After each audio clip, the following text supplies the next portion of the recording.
Yep. Inside, I want to kill myself.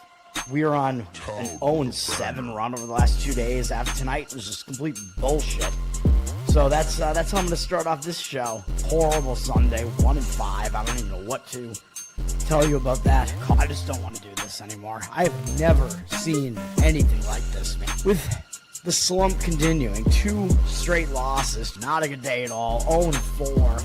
I just have not had a good season, man. What can this slump that I'm on? The slump continues.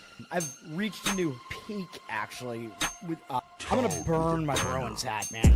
I don't know what is going on with the Bruins. March 8th, is that what it is? I don't even know. It's March 9th, I think. Who even knows, man? I don't know what day it is anymore. I don't even know what day it is anymore, man. Back with you after the worst day that I could possibly have. Back with you, as I always am. Until I die, at least. 0-2 yesterday, and yesterday did not go well for me. 0-5. The worst month that I've ever had in my 18 years doing this. I don't know what to even tell you about this anymore. Broke the slump yesterday as the slump discontinues. The slump continues. Somebody fucking kill me, please. I don't even know what I should do at this point other than potentially end it all. What's up, everybody? It's Toad back with you. Toadstool Sports NFL Week 12 edition. Is that what this is? Don't know. Nobody should ever listen to me ever, obviously, because what the hell do I know? I don't know anything. Today was whatever it was. I don't even know what it was. 3-6. Is that what it was? 0-4 in college football.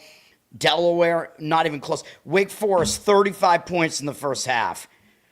You want to tell me that anybody could possibly predict that? Like, just go fuck yourselves. Kansas was hanging in there, I guess, early. They came nowhere close. Baylor winning the game 17-14, like almost around halftime. They never score again, and they lose in a blowout. Coastal Carolina, never close. They give up like 20-something points in the first half to an atrocious South Carolina offense. Just, what the fuck am I even doing here? Like, I should just end the stream right now. Nobody should ever take my advice ever again. Do not listen to me. College basketball, Boston University, outright win. That hit. St. Peter's up 5 at the half, whatever it was, 6-5, whatever, looking like they were trending in the right direction. No, they could just never get margin after that. So what you get with these slow, shitty-ass teams that can't extend their lead. They wound up winning and not covering. I think they won by 2, 3, whatever it was. NC Central did get there after a bad first half. They played much better in the second half. The second half was just, yeah, I mean, I think that, who was that even a fade of? Dayton? I think Dayton just packed it in. But that kind of went the way that I thought that it would. We did win on the hockey play. The St. Louis Blues, pretty easy win there with that one. And the New York Knicks decided to blow it in the fourth quarter after they were winning multiple times throughout the game. And they were winning deep into the game, late in the game. And then they had maybe the worst fourth quarter possible. And then all of a sudden they're just getting blown out. So, yeah, that's just fucking great. Let's talk about the NFL. I'm done with this. Dirty sock. Yeah, what's up? Yeah, everybody calls me Toph because, yeah, I'm an oaf. This is one of the worst days. This is the worst day that I've had in the last, 3 months. I'm done with it. We're talking NFL right here. I'm going to give out 2 plays. They're both going to fucking lose. We're 1-0 on the week already because we did win on Thursday night with the Houston Texans. So there was that. We're going to dive into this thing right now. No stupid Europe games, finally. I think the Europe games are over. This is what I like to call look-ahead week because you got to see which teams have potential look-aheads to Thanksgiving because there are going to be 6 teams playing on Thanksgiving. And then there's going to be a Black Friday game as well, which is stupid, on Amazon Prime. So that's the new thing, although it's less stupid than Europe games. We got 4 teams on bye: Denver, Miami, Chargers, Washington. So we have fewer games to talk about here by a couple. Teams coming off of byes into this week are just the Indianapolis Colts and the New Orleans Saints.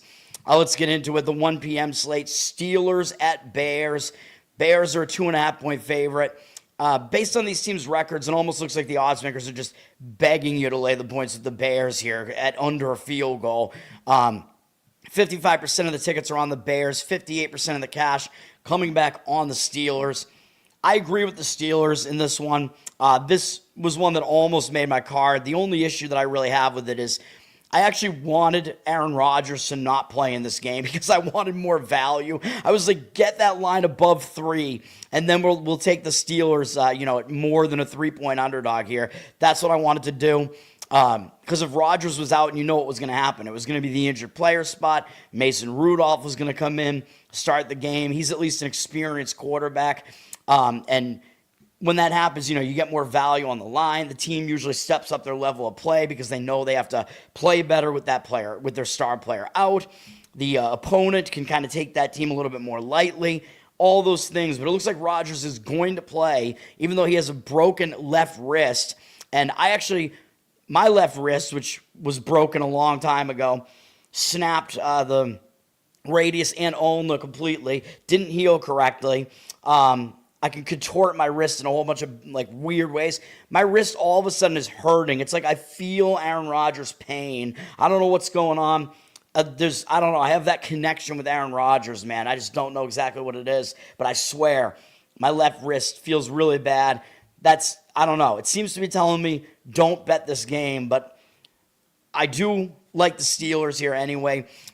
Chicago, they're maybe the most fraudulent team that I've ever seen. I mean, I'm not even exaggerating this. I don't get it, man. They keep winning, yeah, but look at the teams that they've beaten. They beat Dallas, who was one of the worst defenses in football at the time, and they were in a bad spot. They beat the Raiders in a game where the Raiders completely outgained them and should have won the game. Chicago with a blocked field goal there. They beat Washington, who's just completely fallen off, and that was a revenge spot for Chicago from last year. They beat the Saints.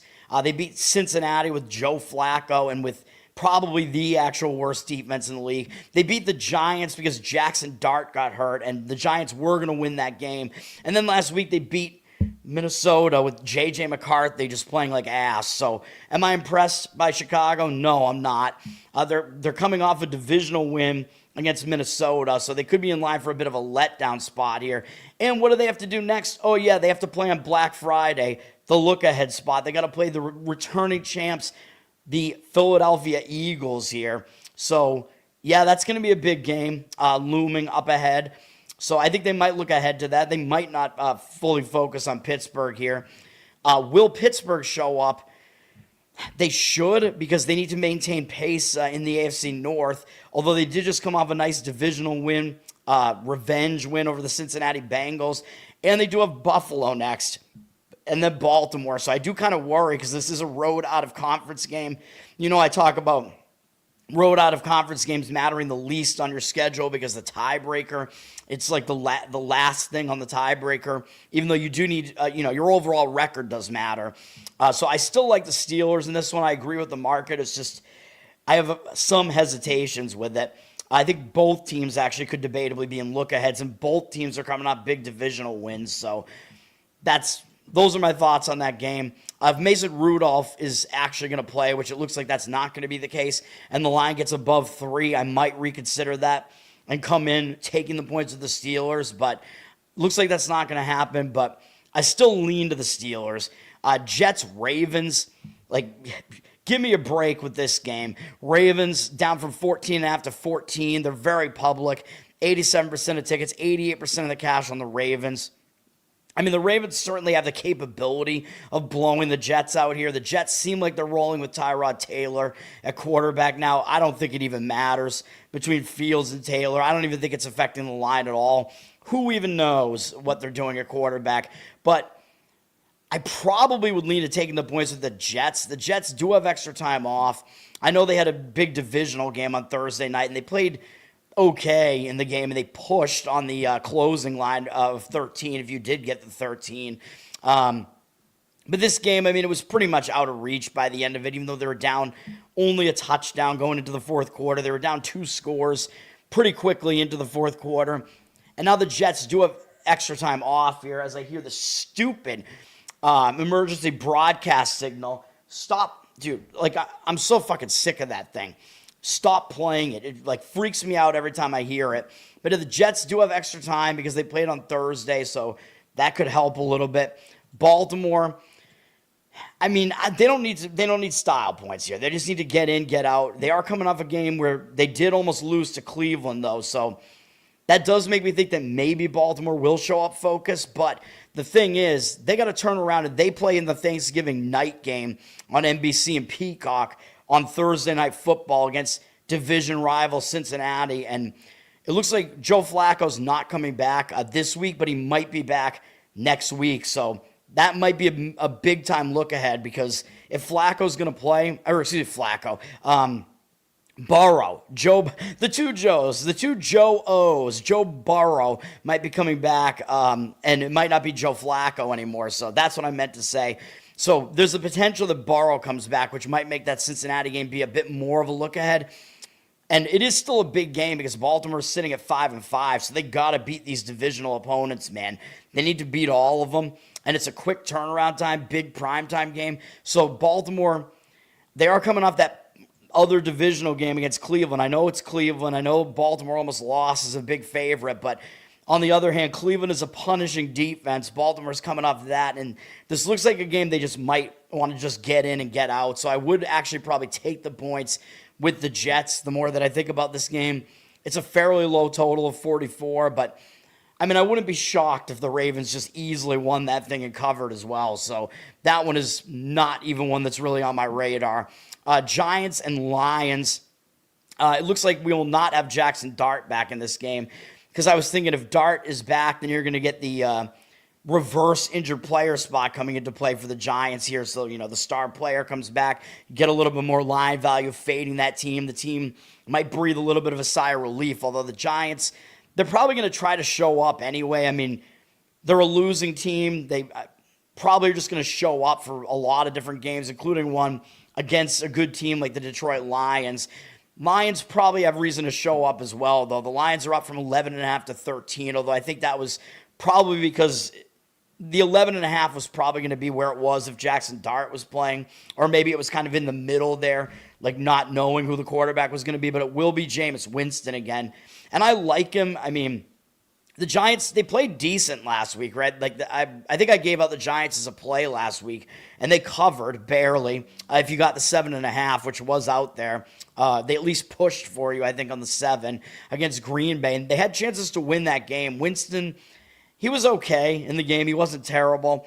I mean, he could compete, but even though the Lions are really, really public and they're laying a lot of points, 94% of tickets, only 93% of the cash on them, I mean, I have some reasons to maybe want to lean towards the Lions here, although you could argue against it too. I really struggle with this game because first of all, you have the Giants coming off a big performance against Green Bay.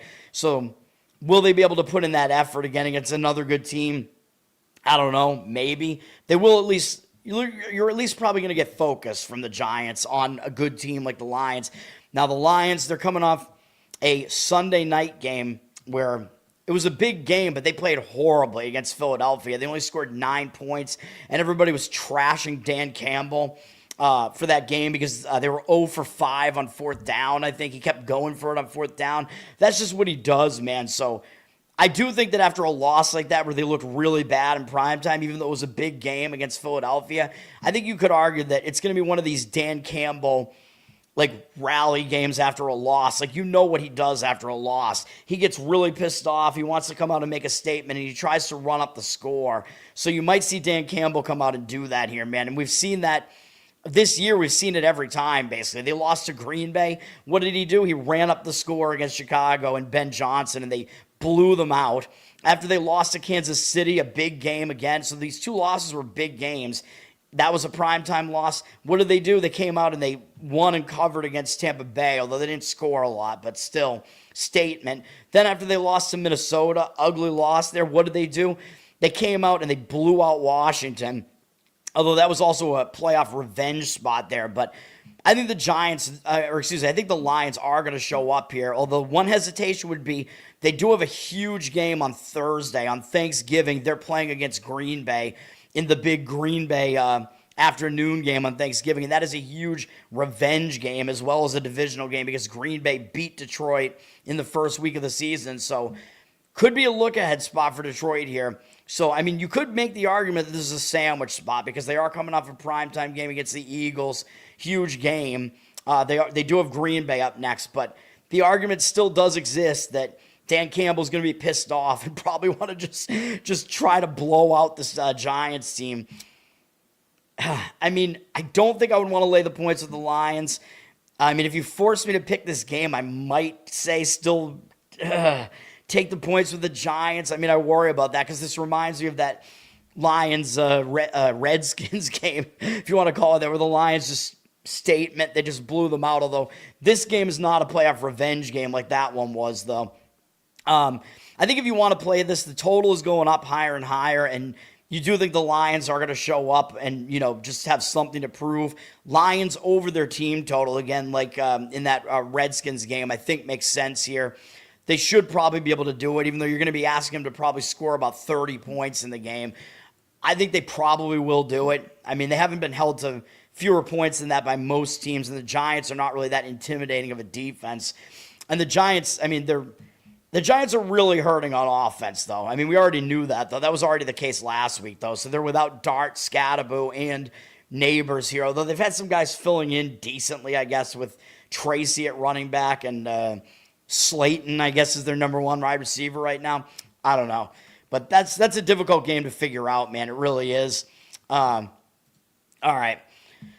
Patriots, Bengals. Patriots are up from 5 to 7.5, but I think the 5 was just because of the potential that Joe Burrow was coming back because he started practicing. He's not back yet, so it's going to be Joe Flacco. So the Patriots, you know, they keep getting the easiest schedule possible. The Patriots have had the easiest schedule in the NFL this year, and it's going to continue to mostly be really easy. So it looks like they are actually probably going to win their division, which is ridiculous. 78% of tickets, only 62% of the cash on the Patriots, though. At 7.5, above that key number, even though it's a high total. I mean, I would probably take the points with the Bengals here, but this one is obviously not a play for me either. That would be the fate of the public here. I mean, New England, they just keep winning and covering, though, because they just keep playing these bad teams, and New England is just never really in a bad spot, except for the one where they came off of Buffalo, and they still covered, although they came close to not covering against New Orleans. That was a loss for me on the show, but other than that, I mean, New England, they haven't even had the potential for a letdown spot, really, because they've been winning against mostly bad teams, except they did beat Tampa Bay. Was that a letdown after that? I don't know. I mean, they hosted the Jets on Thursday. They pushed on the highest number and barely covered the other numbers. I don't know. They got Cincinnati now. They have another easy game against the Giants, and then they got a bye before they play Buffalo. So the schedule is very, very favorable for the Patriots there, getting to rest before they play Buffalo next. I don't know. I mean, I don't want to touch this game, but I would probably take the Bengals. I mean, it's just, I don't know. I mean, at some point, the Patriots, at some point, something is going to go wrong for them, man. I mean, they just, again, their wins are just almost entirely just laughable. They beat Miami, Carolina. I know Carolina's 6-5, but I still don't think they're any good. Their one really good win was at Buffalo, obviously, and it was a close game. They beat New Orleans, Tennessee, Cleveland, Atlanta, barely by 1 at home. Tampa Bay, yeah, they're a fine team. And then the Jets, I mean, not very impressive of a resume there for New England. So you want to talk about, like, which teams are the most overrated? The Bears are probably number one in that department, but the Patriots are close behind. I think Patriots and Denver Broncos are pretty overrated as well. All right. What else? What's next here? Seahawks, Titans. I'm tempted. I am tempted on this one to give out a play on the Titans plus the points. I have a couple hesitations, but I like the Titans plus the points in this one. I don't think that's going to change. The Seahawks are a 12-point favorite, down from 12.5. 91% of the tickets, only 84% of the cash. Seahawks very public, and you're asking them to cover double digits on the road in a spot where they might not totally show up, man. I mean, the Seahawks, they had a long win streak, well, kind of long win streak. They hadn't lost since October 5th, and they lost in a huge divisional matchup against the Rams last week. So that might be the type of situation where they lose that game twice effectively, and they come out of that game hungover. They are playing a third road game in 4 weeks, which is not easy. They had to go to Washington, then all the way back home, so 2 cross-country trips to face Arizona. Then they went down to L.A., so kind of a long trip from Seattle to L.A. Now they got to fly all the way back east again to Tennessee. I know Seattle's traveled well when they've gone east. They beat Pittsburgh. They beat Jacksonville, though Jacksonville was in a terrible spot coming off that Monday night win, miraculous win, and win for us on the show against the Chiefs. And then they did blow out Washington as well, flying east. So, yeah, I realize they have not been bad traveling, but you could argue Seattle's got a look ahead coming up next, too, against Minnesota, because that's the Sam Darnold Bowl, as Sam Darnold will be facing his former team, Minnesota, for the first time here. And I think he's going to have a chip on his shoulder for that one, because Minnesota, after how he ended the season, they got rid of him. Although we did just see, I told you Sam Darnold was going to turn into a pumpkin again against the Rams, just like he did last year in the playoffs.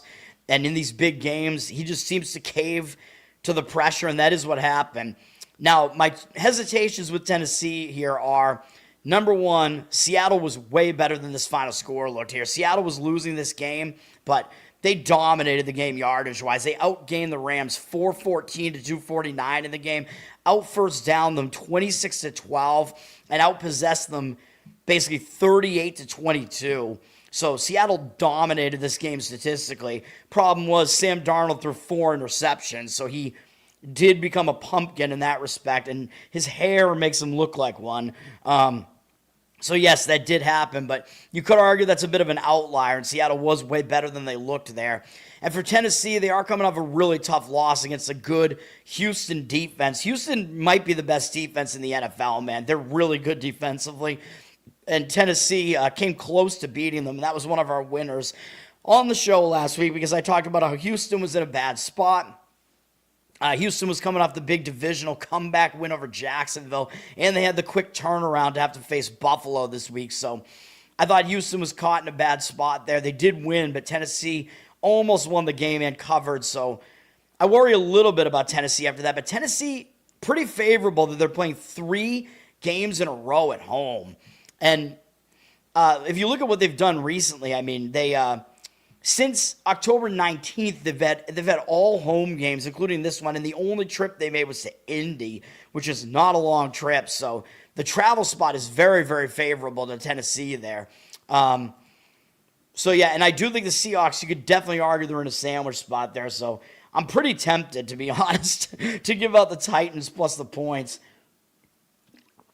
Man, I mean, I don't know. I guess I'll stay away from it, but I do like it.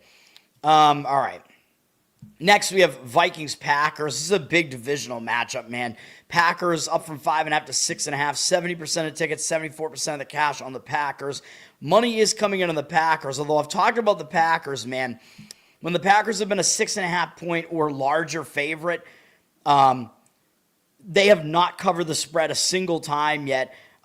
Except that if you want to call last week's a push, I guess you could say that they pushed last week, but you could also argue they lost again against the spread last week because they did not cover the 7.5. So Green Bay has not played well as a big favorite. So that is a concern. Minnesota, they lost pretty ugly against the Bears, man. So you could argue they're going to bounce back here and play better. You know, forget about that. Go on the road. You know they're going to be focused for a game against Green Bay, although Green Bay will be focused as well. You got to think. Green Bay is coming off that ugly game against the Giants, like I pointed out, where they almost lost the game to the Giants.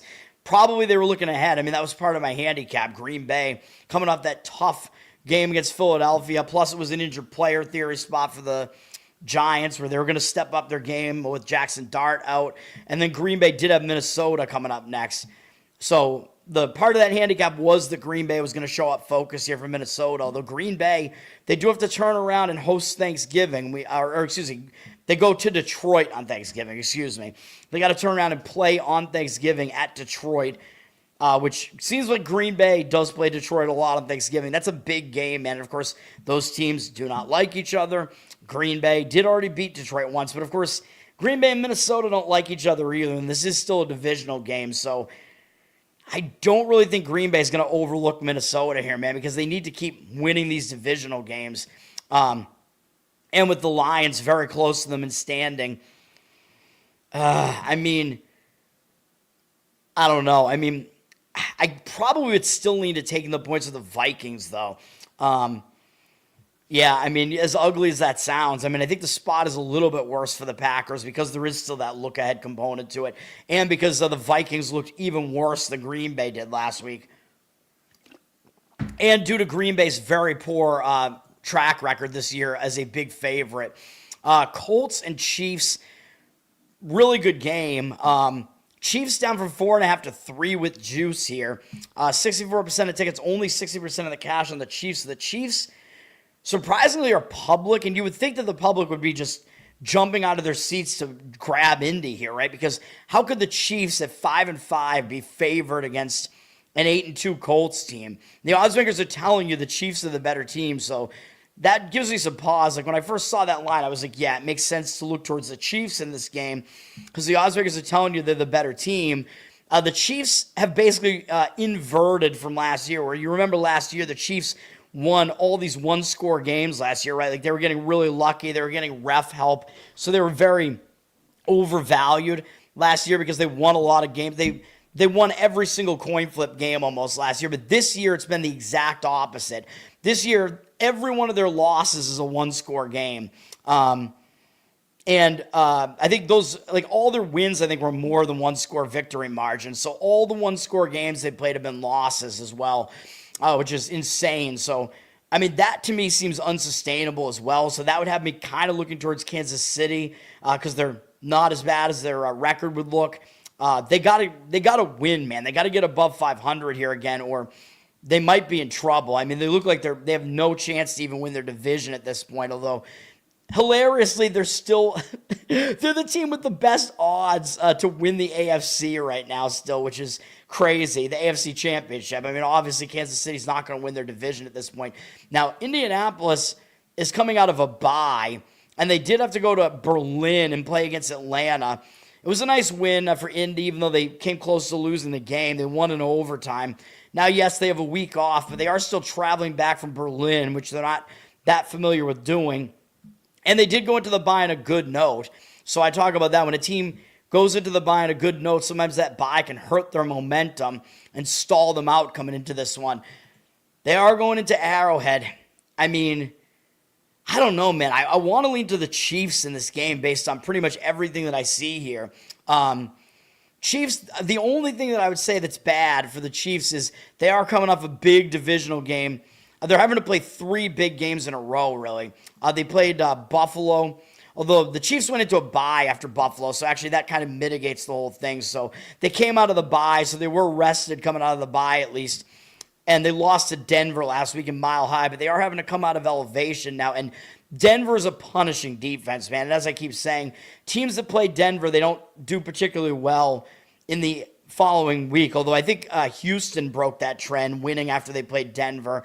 And then I don't know who the team was that had played Denver prior to last week. It was the Raiders got killed. So yeah, so the Raiders played against them before last week. So the Raiders continued that trend again. So I think teams coming off of playing Denver have only won twice or something like that. So that's one issue for the Chiefs, that they got beat up last week while the Colts weren't even playing. So I think that's probably the reason why the money's coming in towards the Colts. I kind of want to lean towards the Chiefs in this game, though. I kind of want to see what the final market read will be, so I'll give that out tomorrow morning. Although I might be doing the show a little bit earlier than I usually do tomorrow morning, and still have to do college basketball for tomorrow, too, although NHL and NBA should be a little bit light, I hope, tomorrow. But, yeah, I kind of want to lean with the Chiefs, although the market read says Colts right now, but we'll see what happens in that game. Jags, Cardinals, I'm going to give out a play on that game, so I'll wait. And I'm going to give out one on Browns, Raiders. Oh, God, please help me. And then, all right, we have into the 4 p.m. slate here. We have Falcons and Saints. Divisional matchup here. The Saints have flipped from a 3.5-point dog to a 2-point favorite. That's because Michael Penix Jr. is injured. He's not playing, so that means Kirk Cousins is going to be in the mix here. And Cousins looked unbelievably bad in his start that he made this year against the Miami Dolphins. That was real bad. But is he actually that bad? Like, is his career over, or is he going to come in and actually play well this time? I mean, I don't know, man, because last year the injuries all piled up last year, and that's why he wound up not being able to perform anymore. So I thought this year he was going to be, he's healthy. I thought he was going to play decent in that game against Miami, against a bad defense, and he didn't. So I don't know what we're going to get from Kirk Cousins here. The money is coming in on the Saints. 54% of the tickets on Atlanta, 77% of the cash coming in on the Saints. So the money is taking the Saints, but I mean, we're talking about the Saints being a favorite here, man. And I know the one time they were a favorite, they actually won, which was a home favorite against the Giants. That was a win that we had on the show. That's the only time they've been a favorite all year. I mean, do they deserve to be a favorite against a Penix-less Atlanta team? I don't know. And by the way, Atlanta's also without Drake London, though. So they're without their top wide receiver as well. Maybe an issue there for them. For New Orleans, they're coming out of a bye, although they went to the bye on a good note. They pulled off an upset at Carolina going to the bye, which that was one that I called. I almost added that to my card. I wish I did. So New Orleans, they broke their loss streak with that win against Carolina, but then going into a bye immediately, I don't think that's a good thing, really. I think going into the bye on a good note is bad. Like, you want to keep playing, so their momentum might be a little bit hurt by that. Although Atlanta played last week, and Atlanta was in Berlin the prior week. They played into overtime in Berlin against Indy. They came back, decided they weren't going to take the bye there, and they just played.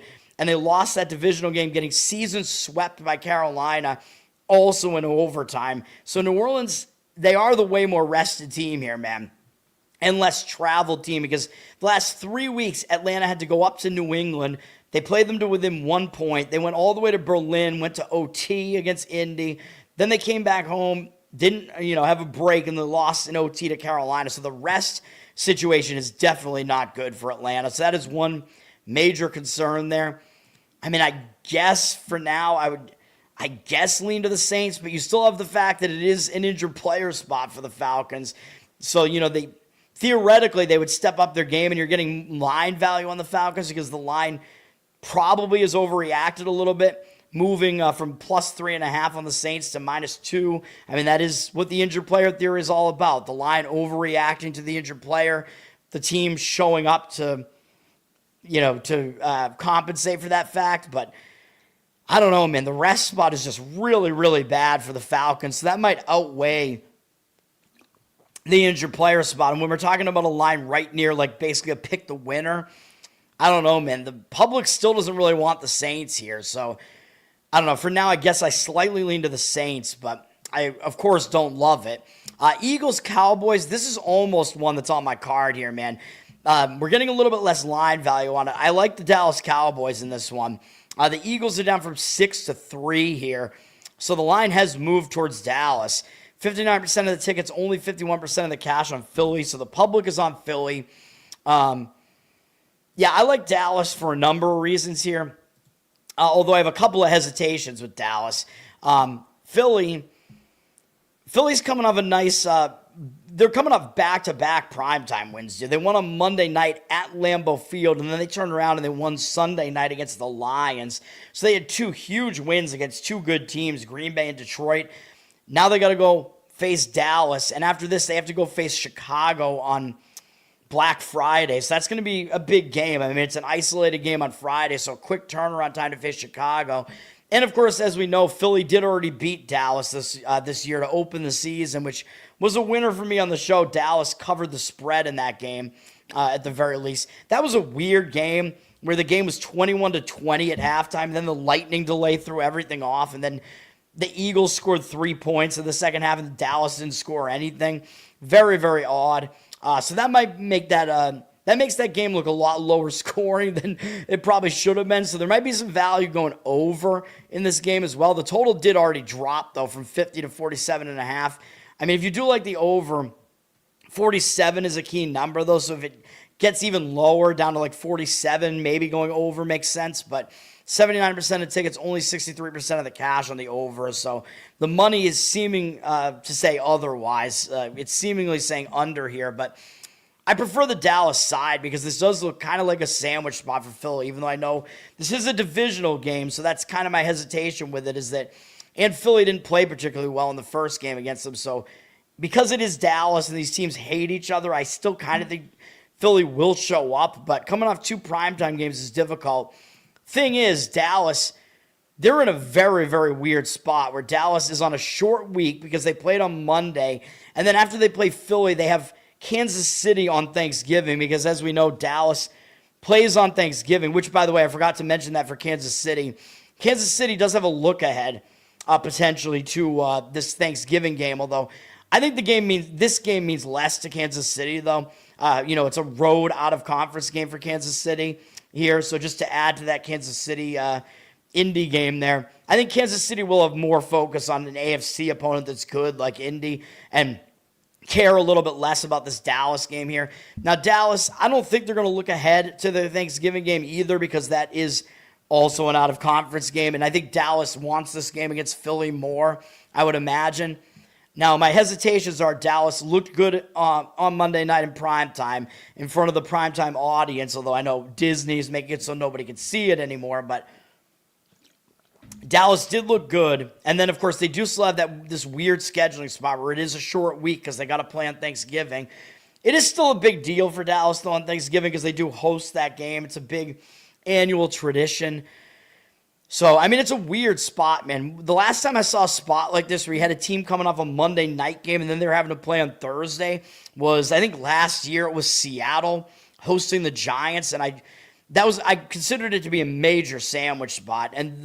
But I think the opponents that were scheduled around the game were like big, and Seattle was obviously going to overlook the Giants last year, so that was a game where I gave out the Giants. I think they won outright, actually. So that was a weird situation, man. It was 3 games in a span of 11 days. That is what Dallas is having to do here, though. Although at least for Dallas, the good thing is they had a bye right before that Monday night game. So that makes it a little bit less bad because they came into that Monday night game rested. But it was an emotional high, though, for Dallas. So that worries me coming into this Eagles game, too, because, during the bye, they had the whole thing with Marshawn Nealon, committing suicide and whatever. That was part of my handicap for Dallas. I gave it out as a play on Monday night. We got the win on that one. I thought that was going to be an emotional high for them, pump them up, and it was. So are they going to have a letdown here? I don't really think so against Philadelphia. I would still lean to taking the points with Dallas, but I do have some reservations about it. I almost added it to my card, but I did not. So the plays that I feel the most strongly about that have not been added to my card are the Steelers. Although I'd like it better if I was the injured player spot. So I'd like it better if they were getting more points. Steelers, Titans plus the points, and Cowboys plus the points. So 2 home underdogs in the mix there. And then we have the Sunday night game is Buccaneers-Rams. This is a big game, dude.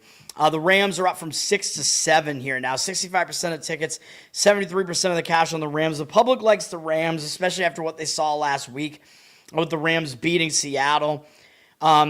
This market might kind of flip back around because now that the Rams are up to a almost 7.5 point favorite, you might see some professionals start taking the points with the Buccaneers in this one, and I probably agree with that. This isn't a play for me, but I probably would take the points with the Bucs here. Rams coming off that huge win, man. They're actually coming off back-to-back huge wins where they went to San Francisco, blew out the 49ers, and those two teams do not like each other, and they got revenge against the 49ers because the 49ers, of course, as a big underdog on that Thursday night game earlier this year, went into L.A. and beat the Rams. So the Rams wanted that game against the 49ers. They blew them out. And then the Rams turned around and they beat Seattle to take the lead in the division, to get sole possession of first place in the division. Huge win for the Rams, but as I already pointed out, The reason why the Rams won this game was 4 turnovers from Sam Darnold, and otherwise, Seattle dominated the game statistically, had way more yards, way more first downs, way more time of possession. So the Rams were not actually very good in that game. They looked, based on the stats, they should have lost that game probably by multiple scores. So that game was not what it appeared. Huge game for them. Now the Rams get a non-divisional game here. They don't really have anything up next, having to go to Carolina. They do have to cross the country to do it. But, I don't know if they're really going to look ahead to that. For Tampa Bay, my hesitation for Tampa Bay is that they're doing some traveling here, and that worries me, as they were at home against New England, and that was a big game. That was May against Mayfield. And then they had to go up to Buffalo last week. Took losses in both games. Those are big games, though. And that was Allen against Mayfield. So those are two MVP, those are MVP quarterback battle games there.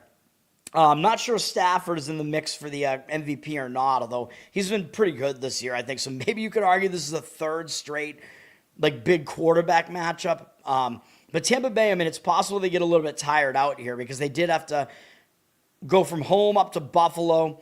They did have to play in the cold there, which was part of the reason why I kind of liked Buffalo there. And Buffalo was able to get it done, although they had to score late to cover that one. It wasn't a play for me, but I leaned that way.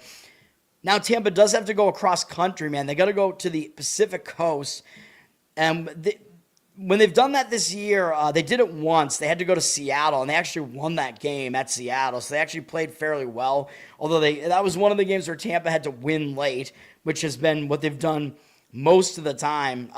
All but one of their wins, I think they were losing in the final minute of the game. 4 out of the 6, excuse me.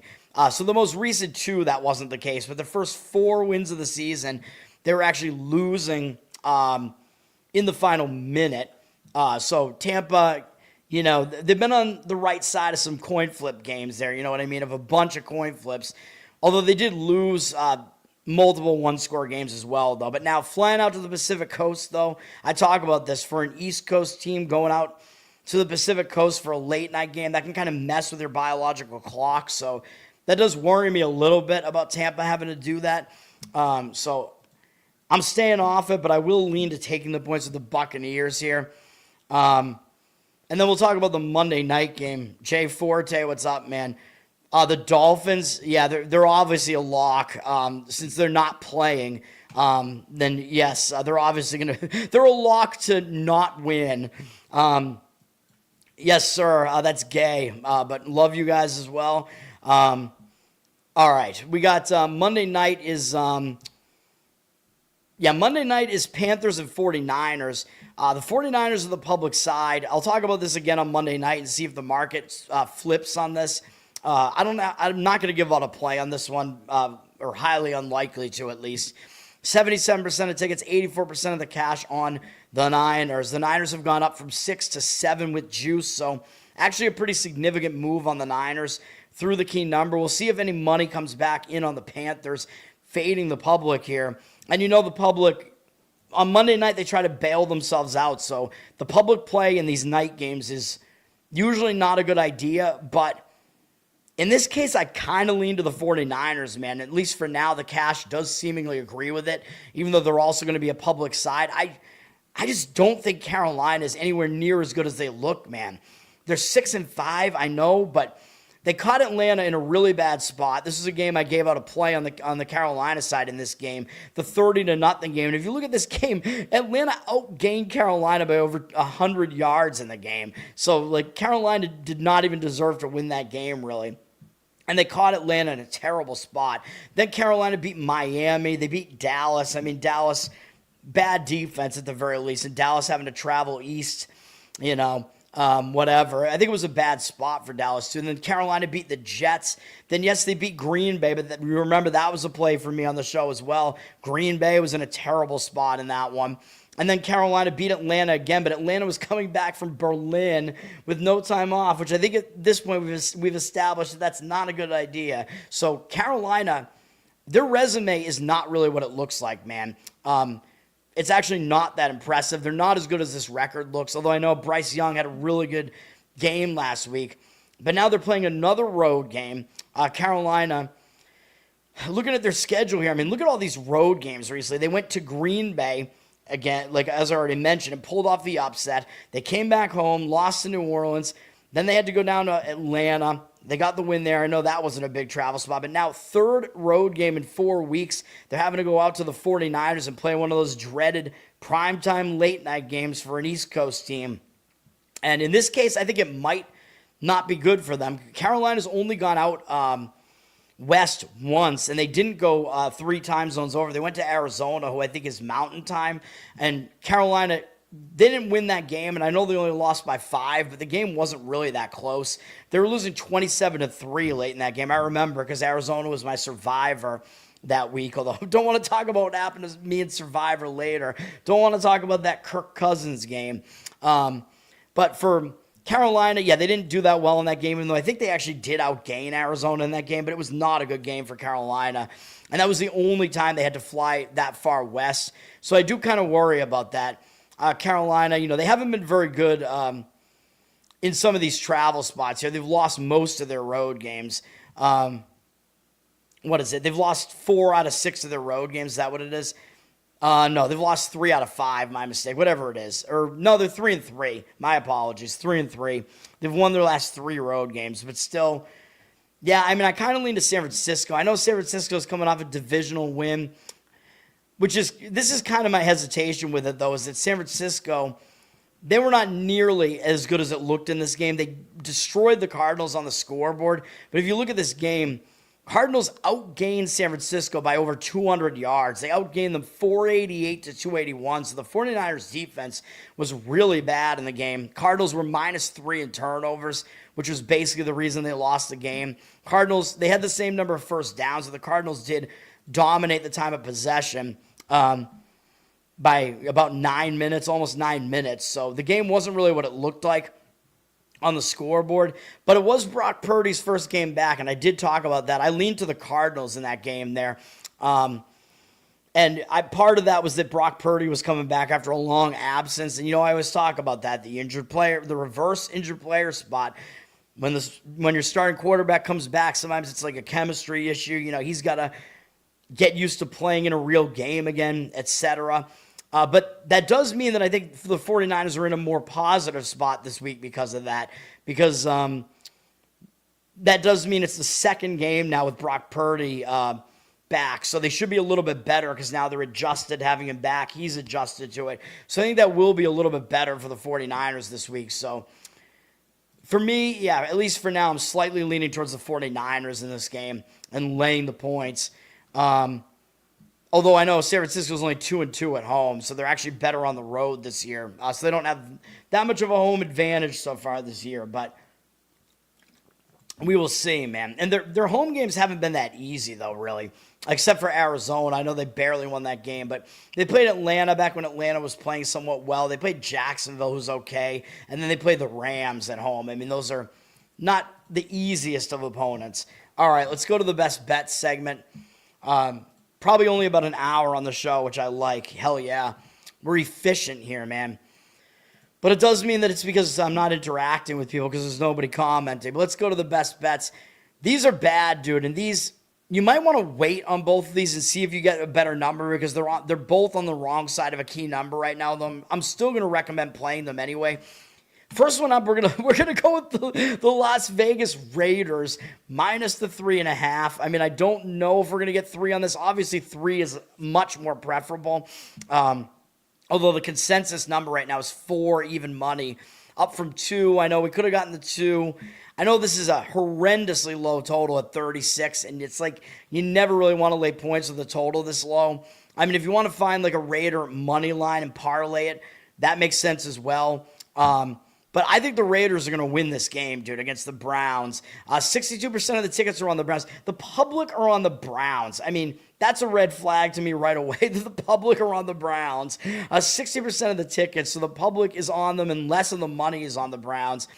Part of the reason for this line move, though, wasn't really just like market movement. It was that the Browns are gonna sit Dylan Gabriel and they're gonna play. It's the injured player spot, but they're playing Shadur Sanders. So I know I talk about the injured player spot. Usually it means you get value on that team and they're going to step up their game with the injured player. But in this situation, I don't think so, man. I think it is legitimately a major downgrade.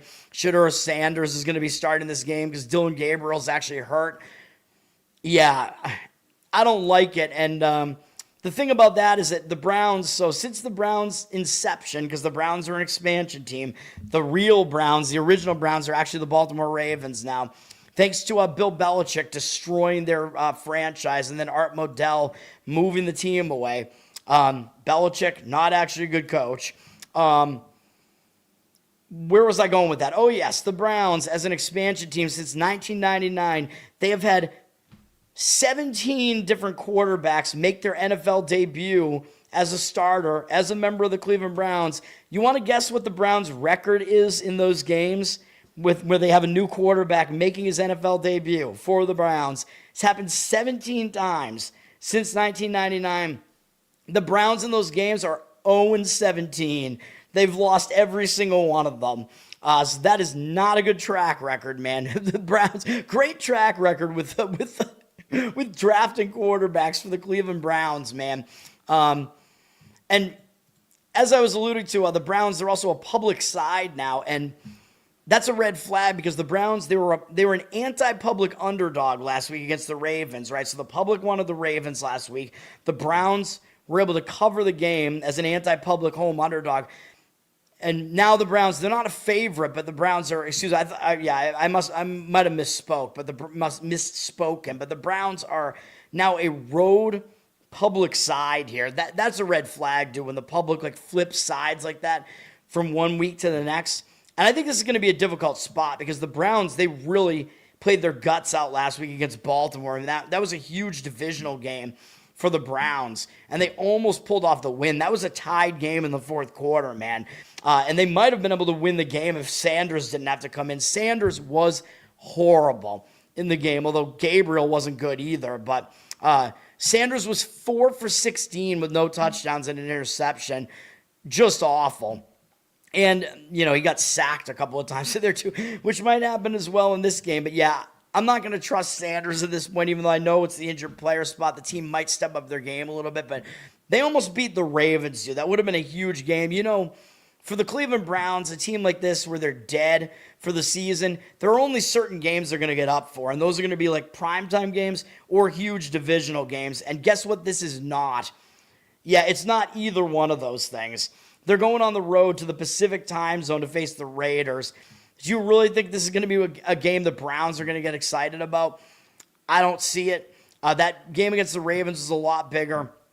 The Browns, by the way, the furthest west that they've traveled all year is Detroit. So the Browns have not gone further than the Central time zone so far. Now they're having to go out to Pacific time. First time this year. That's not great either, even though I know it's not a late night game. If it was a late night game, it would be worse, but that's still not good.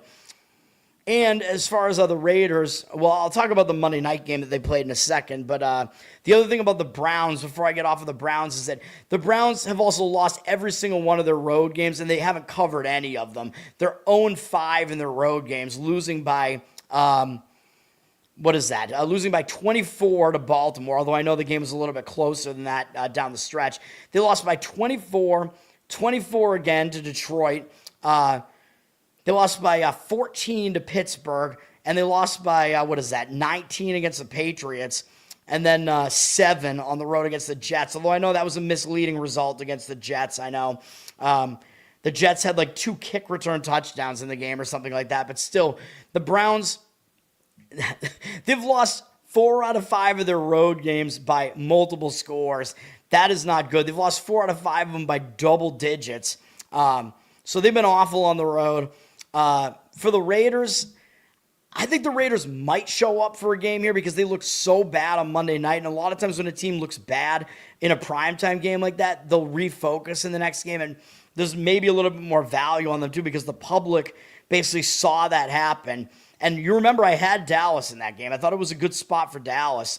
Dallas had gone into a bye. They were coming out of the bye. They went into the bye on a bad note, losing in primetime to the Cardinals. They went into the bye. They had that death happened. So I thought Dallas was really, really going to be focused on that game. And the Raiders were coming off a big game where they played Denver to within 3 points in Mile High on the Thursday prior to that. So they were coming off a huge game. So I thought it was a bad spot for the Raiders. And the other thing I pointed out was that the Raiders, they don't get a lot of a home crowd. So I know their home advantage is not strong. But one of the reasons I like Dallas is because road teams that have like a big fan base, they'll get a lot of those people to go to the games in Vegas, like make a weekend out of it. And you know Dallas has a massive fan base. You know who doesn't, though? The Cleveland Browns. You really think the Browns fans are going to travel out to Vegas to watch this team, the Clowns, as I call them? I just don't see it, man. Even though I know Vegas is coming off the Monday night game, so it's a short week. But again, it was an embarrassing performance. So I think they're going to refocus for this. I know they have a divisional game next against the Chargers, but I think the Raiders are going to come out and try to show something in this game, man. Even if the home field advantage just isn't really there, at least it's not going to be negative like it was against Dallas, I think. So, yeah, and again, terrible spot, terrible situation for Cleveland, terrible history behind that spot. So I like the Raiders. I'm hoping that it drops to 3 and the public continues to come in on Cleveland and we can get that better number again there, but we will see. Gio, what's up, man? The Steelers, yeah, I do agree with the Steelers here. It's not on my card. I would do it if they were getting more than 3 and if it was the injured player spot. Like, I'd want them if it was Mason Rudolph starting for them. So if it is, I mean, I don't know. I'll talk about it tomorrow morning, I guess, on the show, and we'll see if the quarterback situation has been announced. But if it's Rodgers, I think I'm just going to stay away. I still agree with the Steelers, but I think it's a stronger play if you get more points with them and it falls into the injured player spot. All right, my final play besides the Raiders. I know how ugly these are. Arizona Cardinals plus 2.5 is the other play here, man. Oh, and by the way, I forgot to mention. I did mention the percentages on the Browns Raiders. All right. The market read on this one looks even better. Oh, and by the way, I should have mentioned, before I get off of the Raiders, I should have mentioned, basically the only other time the Raiders were this much of a favorite at home, they actually did cover. It was against the Tennessee Titans. I know the Browns are better than the Titans. Browns are really a good defense, but still, I think the Browns' offense is totally inept. And yeah, the Raiders were able to cover the other game that was similar to that, winning and covering at home as about a 4-point favorite against the Titans. So just something to keep in mind. This game, I like the Cardinals, man. This is like the perception mismatch game of the week. I don't want to call it, not that the game is a mismatch, but the perceptions are totally mismatched in this game. The Jags are getting a lot of the public action. It looks like this is going to be a pick'em game, and then just based on last week's results, the line is 2.5 because the Jags looked so good last week and the Cardinals looked really bad. So just that alone has this line skewed on the Jaguars. 60% of tickets are on the Jags, but 72% of the cash coming back on Arizona.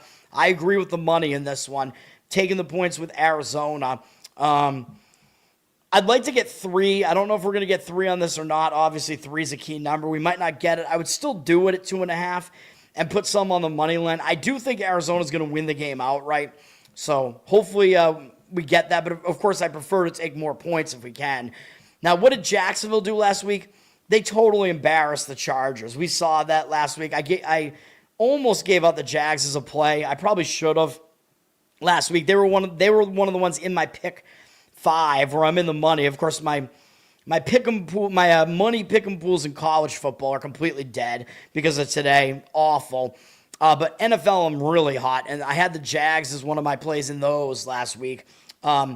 This game, I mean, the Jags, it wasn't totally misleading. They did dominate the Chargers. The Chargers did nothing on offense, dude. I mean, this is crazy. 135 yards of total offense, 8 first downs. What was that? Like, they didn't even show up, man. That was crazy. But I did point out that it just wasn't a good spot for the Chargers last week because the Chargers were coming off a big Sunday night win over Pittsburgh.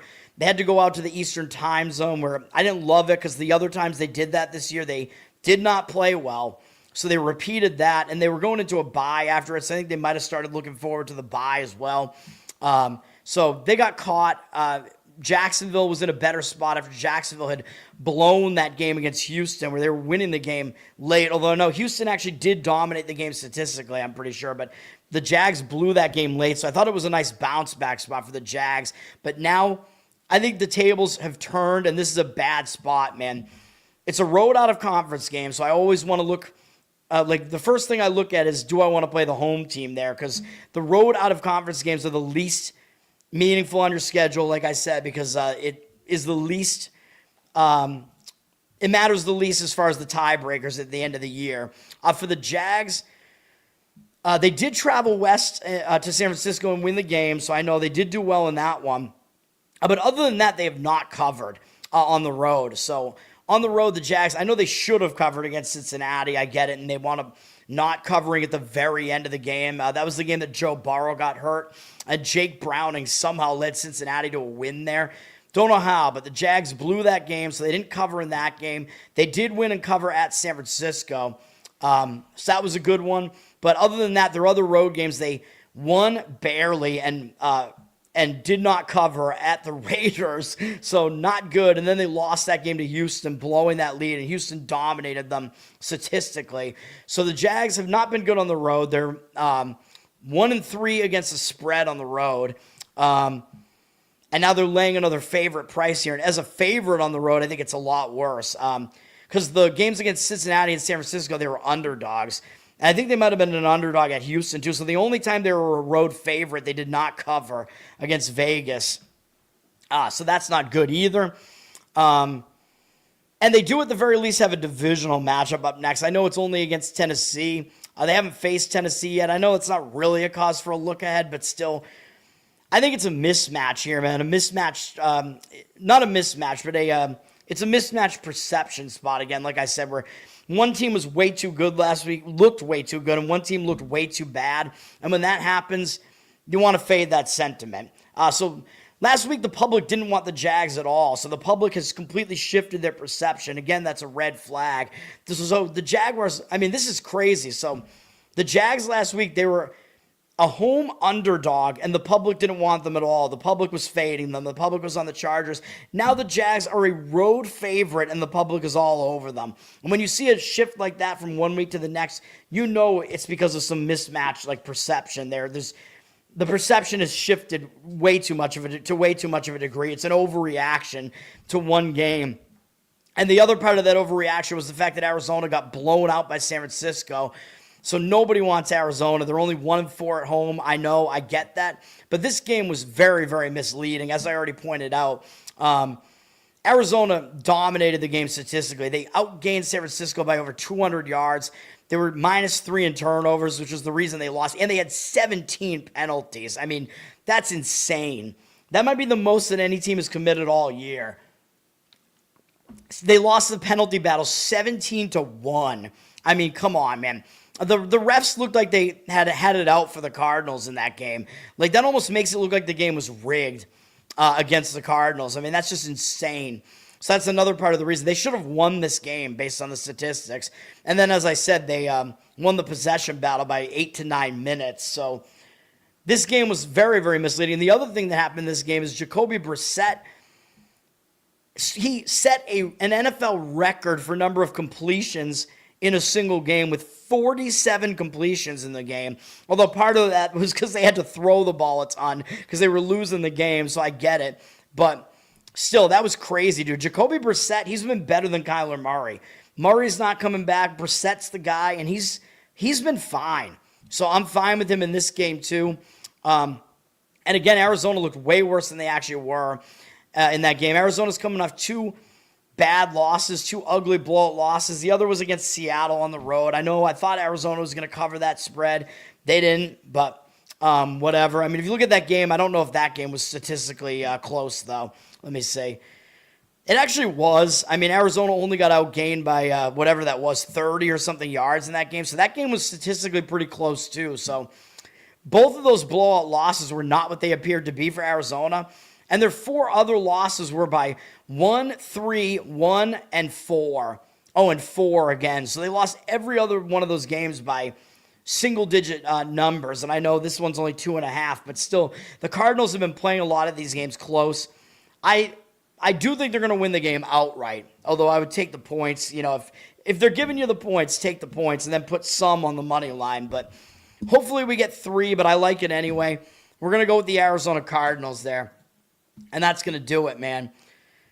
Rodgers is definitely playing. Oh, I did forget to mention that. Thank you, Gio. The Bears, I mean, their defense isn't that good to begin with, but you're right. There's a cluster injury situation, and the cluster injuries, they don't really get accounted for in the line, and that's a situation you can take advantage of because the cluster injury, the line won't move because of it, but it actually does have an impact. So the Bears, they're without 3 starting linebackers are out for the Bears this week, I'm pretty sure. So you're right, that is a problem for the Bears. Correct. They're picking up people off the street. Mr. Pinsey, what's up, man? Thanks for hanging out. I don't know why you guys are coming back after the day that I had today, but, you have bad days in this business, so that is what it is. But college football, every game was just way off, man. I don't know what to tell you. Everything else wasn't too bad for me today, but that was just unbelievable. I thought we were going to at least get one of those college. I thought Baylor at least had it done, man, and they did not. But anyway, that's going to do it for now. I'll be back tomorrow to talk about whatever the games are tomorrow. College basketball, there is some. I might do it a little bit earlier because I'm going to be leaving, I think, earlier in the day, but we'll see. But I will be back, at some point in the morning. There's going to be some college basketball. Hopefully not much NBA and NHL, but there will be some. I haven't looked at it yet, so I do a lot of the handicapping in the morning, man. I do quick handicapping. It's just I go based on, vibes and scheduling spots and whatever, and for whatever reason, it seems to work out pretty well. And I've been hot, except I know today was terrible, but it was the worst day by far in the last 2 months. So, at least we've been running well. We're still way up on the year. I think we're gonna finish up for the year. So, and then we're gonna get into Thanksgiving, man. So I'll be able to chat with the people in the chat about Thanksgiving food and stuff for a bit later this week. So that's coming. Once again, the 2 plays, we're already 1-0 in the NFL this week with Houston on Thursday. But the 2 plays tomorrow are going to be the Raiders -3.5, although I'm looking to try to get a 3 there. We're probably not going to get it, but we'll see. Even if you can find 3 with a little bit of juice, might be better. And then Arizona plus the 2.5. I don't think we're going to get 3 on that one. But, of course, you can wait a little bit and see if you get the 3. Because, of course, if the line starts moving a little bit in the other direction, you're not really losing a whole lot on both of those. So I would wait just to see if you get the better number. And if I do happen to see it, that's what I'm going to score it at. You'll see it in the description. I'll also reiterate it tomorrow morning. I know those plays are ridiculously ugly, but those are the plays. That's going to do it. Thanks, guys, for hanging out. Not a long show for once, so hell yeah. That's going to do it for now. I'll be back in the morning. Peace. Oh, and I forgot, plugs, of course. Learn to Toad on Instagram. Learn to Toad on Twitter. Like and subscribe to the channel here. I appreciate it, man. Give me good comments. We're on audio, Spotify, and Apple. Give me a good review over there. Listen, that helps me out. Covered in Uke is my Uke channel on YouTube. And patreon.com/learntotoad. I know, Charles, I'll look at it eventually. My voice is very bad right now, so I'll have to see what you want out of me. I'll see if all of them are even possible. I'll have to check it out, but I will at some point soon. That's going to do it for now. Thanks, guys, for now, and I'll be back in the morning. Peace.